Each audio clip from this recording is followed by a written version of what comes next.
ঈদুল আজহাকে সামনে রেখে শুরু হয়েছে ট্রেনের অগ্রিম টিকিট বিক্রির দ্বিতীয় দিনের কার্যক্রম। আজ বৃহস্পতিবার বিক্রি হচ্ছে আগামী ২৪ মে যাত্রার টিকিট। বাংলাদেশ রেলওয়ে জানিয়েছে, যাত্রীদের সুবিধার্থে এবারও শতভাগ টিকিট অনলাইনে বিক্রি করা হচ্ছে।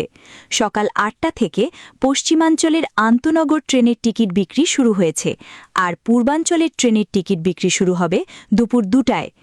ঈদযাত্রা নির্বিঘ্ন করতে বিশেষ পরিকল্পনার আওতায় ধাপে ধাপে ৫ দিনের অগ্রিম টিকিট বিক্রি করছে রেলওয়ে।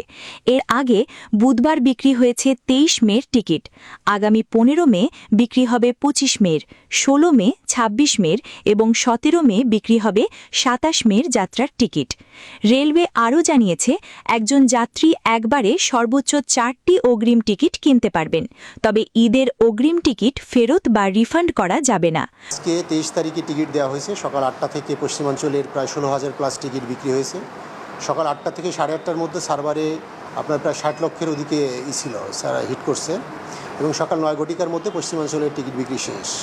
অন্যদিকে যাত্রীদের বাড়তি চাপ সামাল দিতে যাত্রার দিন মোট আসনের ২৫% স্ট্যান্ডিং টিকিট স্টেশন কাউন্টার থেকে বিক্রি করা হবে, তবে এই সুবিধা উচ্চ শ্রেণীর টিকিটের ক্ষেত্রে প্রযোজ্য নয়।